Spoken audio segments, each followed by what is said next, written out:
If you thought that one prison break was bad, let me tell you, this chapter we have 2, 3, and 4.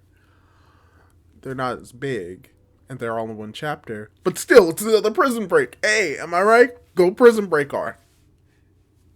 Let's hit that intro.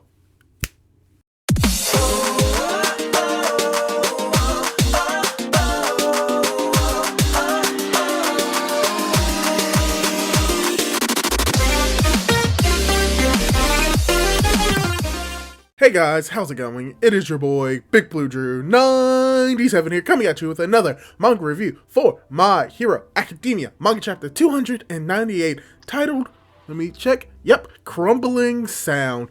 And when it comes to this chapter of My Hero Academia, I think this kind of confirms, like, what was going to go on after the war arc. It's not going to be the jailbreak arc, which, if you're wondering, yeah, everything about the jailbreak happens last chapter, and we get the aftermath sort of kind of in this chapter. And I think what's going to be happening is over the next few chapters, we're just going to get just really retrospective on like how the students are handling the situation after the war.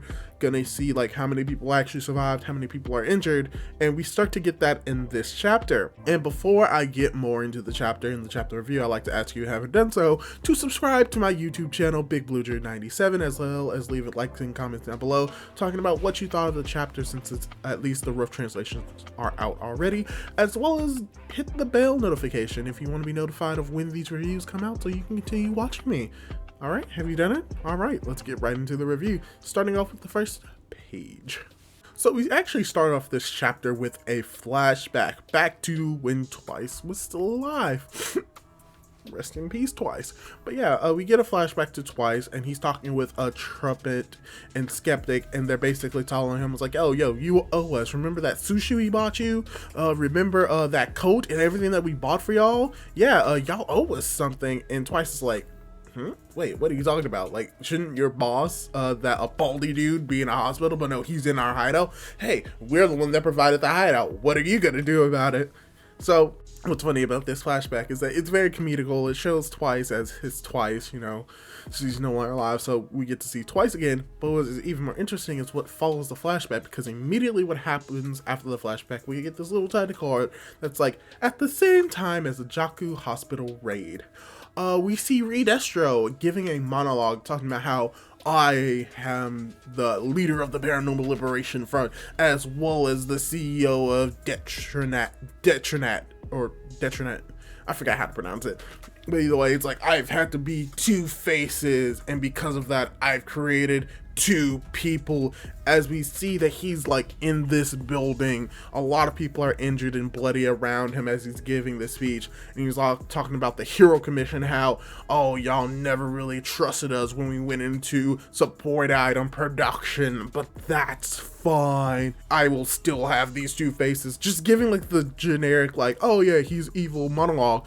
But is it really evil? Because we also cut over to two people that we've actually seen before when it comes to the Hero Commission.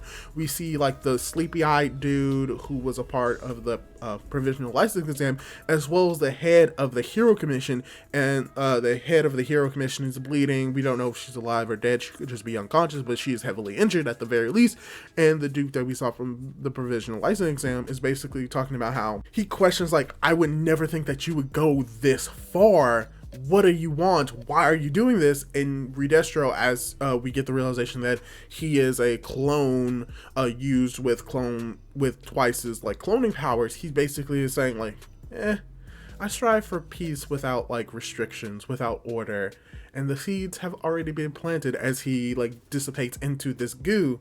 As we cut over to the building being like destroyed with a hole in it, as we cut over to another time skip, or another like time variable that says 6 hours since the attack on Tartarus, we get the time of 3:06 a.m. at Sion prison, and that's being bombed. We get to see that all for one of these Nomu, and most likely the criminals that he fled from Tartarus, are going around prison to prison destroying it. We see that he destroys Baku prison. We see that he destroys Q prison. And while this is all happening, we begin like getting an understanding of like how this all happened. He was able to escape Tartarus by basically taking a plane, and the plane required one of the employees to basically operate, so they have someone captured. But now he's breaking into these prisons, like freeing these prisoners, and he's basically doing it as a way, as a diversion, so the heroes lose his trail. Because yeah, they tried to chase after the Nomu, they know the general direction that he's going in, but by freeing these other prisons out of the prisons, freeing the other prisoners out of the prisons, now the heroes have to be preoccupied with this immediate threat of these prisoners like being free, wreaking havoc.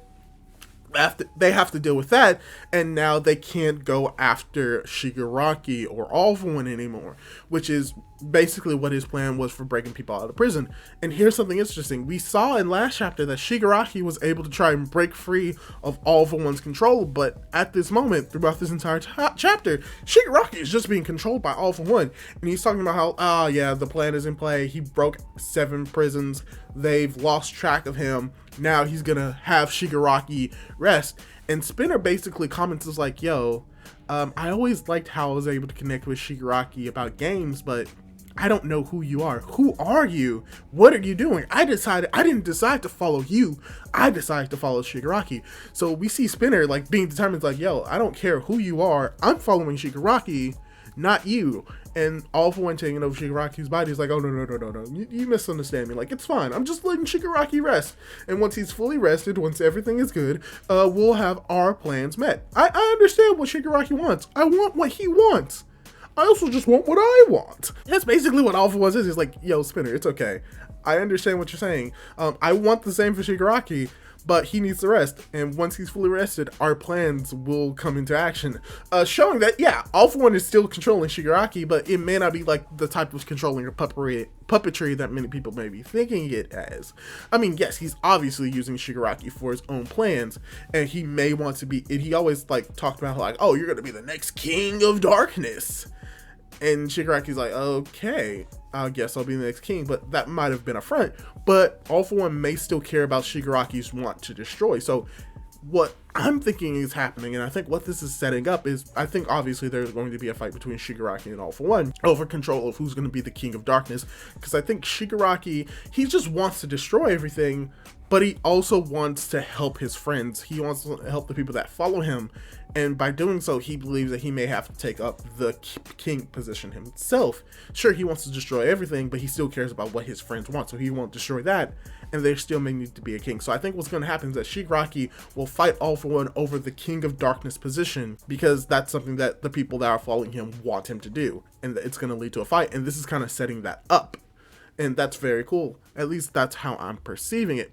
And then after this, we actually get pretty much the rest of this chapter going into the hospital, just seeing who is awake, who is not awake, who's unconscious, who's still conscious at this moment, and seeing like the status of everyone. So we cut to 2 days later. This is very interesting because this means that this isn't going on at the same time as with the All For One breaking the people out of the prison. Because it means that the heroes had to take some time to actually wake up, meaning that whatever happened had some type of consequence, meaning that these heroes couldn't just stay in bed for like 1 or 2 days. Well, they may have stayed in bed for 1 or 2 days, but it may stay in there longer because of the injuries that they've sustained. But we start off with Bakugo. He wakes up. He starts taking everything off of him, and he begins like asking like his fellow classmates, like, what's going on? Why are you here? Where is everyone? What is the status? He starts yelling. Everyone's like, oh my gosh, he's still himself. He's good. He's not different. And it's like, why are y'all making, what? Just because I'm screaming doesn't mean I'm healthy. What's wrong with you? So we get to see Shoto, we get to see Hagakure, we get to see Mina, Sero, Sato. We get to all see Bakugo's awake, making sure that he's awake, and they answer basically a lot of the questions that he have. He tells them that they are in Central Hospital, which is basically like the best hospital in Japan, and how they're gonna get a nurse and how everything's fine, that you were in critical condition. He has a hole in his stomach, so you know, he has a hole in his stomach, so that's not really good, but hopefully it's nothing serious at the moment. But then you have something interesting. You have Bakugo with this concerned look on his face where he begins asking about specific individuals. He's like, what about Deku? What about Todoroki? I think he means Shoto, because later on he says, what about Endeavor? What about Sensei? What about Senpai? Most likely referring to Sensei as Aizawa and Senpai as Best Genius. And then you have Sero and Sato with these sullen looks on their face. And the look of their face is specific. We later on in the chapter, we probably get an understanding of like why they have this face. But from there, we start to go into the conditions of everyone. Gran Torino is alive. Some people are mad about that. I'm very indifferent to it. I think it's fine. Yeah, he's like, he probably should have died from Shigaraki, but in comparison to like Night Eye, who took maybe a more fatal injury because, you know, he had like a spike skewer through him, all Gran Torino, like he probably got a lot of internal damage and like his foot is gone, his left foot is gone. But we've seen that like that type of damage from like a person like All Might, even though he does have All For One, like he took like a large chunk, like parts of his lung, his intestines are gone, but he's still able to be alive. And I think that's kind of what Gran Torino is, but I don't think Gran Torino can ever really be a hero because his quirk's related to his feet. So it's fine that he's alive, but he's not going to play like any like crucial role in being like a story like driver as a hero. So I think it's fine that he's alive. He probably should have died, but it's just very indifferent for me. But then we also get to cut back over to Aizawa and Yamada as basically the doctor tells them like, yo, you got really lucky. Like if you didn't do what you did, you would have been in worse condition. So yeah, it could have been bad. And then you have Aizawa and Yamada talking, and Yamada, also known as President Mike, brings up Kavama Senpai, which is most likely referring to Midnight, and he was going to talk to her about his death, but Aizawa was like, yo, let's not talk about that. I just need to know how my students are. Which just shows that Aizawa was just a very great teacher. He's like, I'm injured, I lost a foot, I almost lost my quirk, I can't see out of my right eye. How are my students? Oh gosh, he's just so loving. He cares for his students so much that he's like, yo, I mean, I don't want to talk about the dead, I want to talk about the living. I want to talk about whether my students are okay. Most of your students are okay, Aizawa. But it's fine because we cut over to Shoto Todoroki, and he's alive and he's surrounded by his friends Momo, Mina, Kirishima, as well as Shoji. Unfortunately, Mina doesn't really say a whole lot in this chapter, besides maybe that it's fine, but that could be referring to Momo, as she's trying to comfort her because it's been 2 or 3 days, and she's still crying over the fact that Midnight is dead. So, you know, these kids are emotionally scarred and act like real people because you can't just get over death immediately after 2 days. Wow, realism in a manga. Go figure. But yeah, they're still sad, they're still messed up, especially with like everything that happened, and we see like the toll that Momo is taking in this chapter because she just has black lines and bags under her eye. So this is just showing that everything that happened in the Paranormal Liberation War, at least at this very moment, still has an effect on the students, and they are trying to cope with it. And this doesn't help with the fact that society is also going crazy at the same time, because we immediately go from Momo trying to comfort Mina to all of these reporters like haggling these people going into the city, asking questions like, how is Endeavor doing? Is he going to be up? Is he doing well? What is his connections with Dabi? When will he have a press conference? As we cut over to Endeavor, as we see that he's still like kind of unconscious, and we have all these reporters asking, we need to know. As we cut over to Shoto, who's basically thinking about everything that happened. He basically thinks of his time working with Endeavor in the over the winter break. He thinks about what Dabi says. He thinks about Dabi's actions. He thinks about how Dabi's flames is stronger than even Endeavor's, and he begins to realize that Dabi is what he was, and he comes to this realization that he cannot let his father take care of Dabi, take care of Toya, and that he's the one that has to deal with him. So we see that Shoto has the resolve, or is beginning to gain the resolve, that he's going to be the one that has to take out his brother. He's going to be the one to have to defeat him, because he knows for a fact that his father can't, because, you know, it's his son, and he thought that his son was dead. And when faced with that issue of trying to defeat him, he froze. So, it makes sense that Shoto would realize, yo, Dad, you can't do this. I'll handle it. And the reason why he's having all of this in his head and isn't saying it out loud, weirdly enough, isn't because of generic, oh, it's a manga. He's thinking about his thoughts instead of saying them out loud. No, he physically cannot say it. Dobby burned his throat, so he can't talk. So, explanation for why he isn't just saying this out loud to himself. I mean, he probably wouldn't be saying this out loud with friends around, but that's fine. But speaking of friends, we get a little not cameo, but we get to see that Fuyumi and Natsu are in the room going to see their little brother. Obviously, that's what family does. Go to the hospital when your family member is completely injured and almost dead, and go see them, because obviously that's what you should be doing. I don't know why I'm doing this, but yeah, they try to make sure that he's okay. The students get introduced to his family for the first time, or at least these students have, and we get this shadowy figure coming in. Ooh, I wonder what, it's obviously who it is. It's his mother. It's very obvious that it's his mother. If you don't think that it's his mother, you're wrong. It's obviously his mother, and that's why he has this shocked look on his face, because he thinks wow, mother's at the hospital and she's come to see me. Meaning, and if this is all true, which most likely it is, it means that even though she discovered that her oldest son is alive and is scarred, I think that it didn't mentally scar her as badly as I might have thought it would. Because it seems like she's grown, she's developed, she realizes that Endeavor actually kind of cares for her. And Shinzo Hina, discovering that Endeavor didn't kill her son on purpose, maybe okay, it's bad that my son is a villain, but it means that my husband didn't deliberately kill him. So, you take the good with the bad, and she's probably going to be there to comfort, hug him, and say that everything's going to be okay, hopefully, and that everything is going to be fine. Hopefully, that's going to be a very sad moment when that happens, which is probably going to happen next chapter. But now we're approaching the end of the chapter. But then you have Bakugo. We cut over to Bakugo, who's basically being screamed at by Sato and Mineta to calm down. You need to go to the hospital. You need to stay in that bed. If you keep doing this, you're gonna die. You're seriously injured. Come on, stop. And all we have is Bakugo thinking that if that idiot dies, I'll kill him. As we get the flashback to Sero and Sato saying yo, everyone is pretty much alive and conscious. But as we cut over to Deku with All Might by his bedside as the conversation continues, but Midoriya is the only one who hasn't shown any sign of waking up. So yeah, Deku is in a full-blown coma.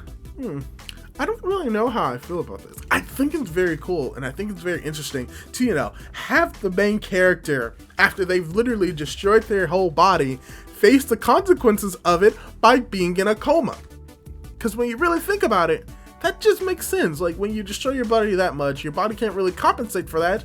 So, what does it do? It goes into a coma as a way of trying to preserve itself, which many people go into vegetative states if their body takes too much damage. He hasn't reached that point yet if he continues down this path, but it shows that everything that happened, it's going to have an effect on it. Even if he does have his arms, which showing from how the casts are, he still does have his arms. They didn't have to cut him off or anything. He still has them. Most likely he cannot really move them. He probably can't really move his legs right now. All he's there is in this conscious state.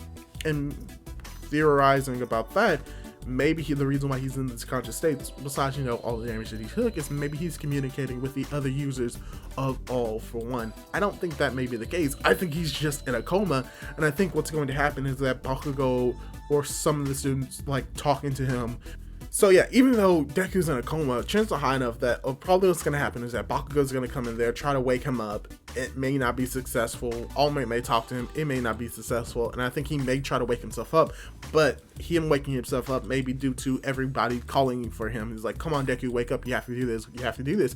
And it may be a few days, a few weeks, a few months before he wakes up. And you may be thinking, well, how is that bad? If the students go back to school, and that's a big if, he'll be extremely far behind. And B, even if that's not the case, it's been a month since he was unable to move. He doesn't know anything. His body has probably started to deteriorate, meaning that he has to build up his muscles again.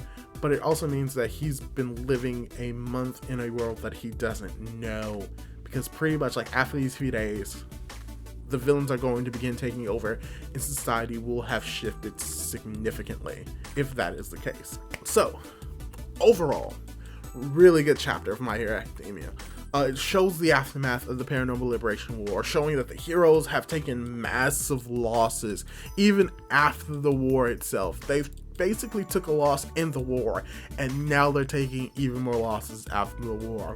Last chapter, the loss of Tartarus and letting all of these villains escape, and an even bigger loss by having all of these prisoners that escaped bomb the prisons, and an even greater loss even before the Paranormal Liberation War arc began is that Redestro destroyed literally the heart of the Hero Commission by destroying their headquarters for the most part and doing damage to them, setting the seeds for society to begin to crumble. And even now we see that society, crumbling sound, a chapter name. Yeah, we basically see it crumbling. The people do not have confidence in Endeavor. They want answers, and they don't realize that he's in an unconscious state, but they still want answers. As well as seeing like how many heroes are suffering both mentally and physically, and the fact that literally the main character is in a coma. Society is crumbling. Hero society is crumbling, and the heroes are losing while the villains are winning and taking more ground. And I think that we're just going to keep seeing more and more of that, not just over the next few chapters, but within the next few arcs, most likely, seeing how much the villains have won, but then we're most likely going to see the heroes try to climb back up and build society back better and better. Better and better. Yeah, weird. But yeah, that's all I really have to say about this chapter. I think this is a great setup chapter for more stuff to go on in My Hero Academia. Hopefully you enjoyed this chapter, and if you did, leave a like on this video. Leave a like on this video if you liked it as well. Leave a comment down below on what you think is going to happen next chapter. Do you think that Deku is still going to be in a coma next chapter? How long do you think he's going to be in a coma? And what do you think is going to go on next chapter? Leave your thoughts in your comments down below.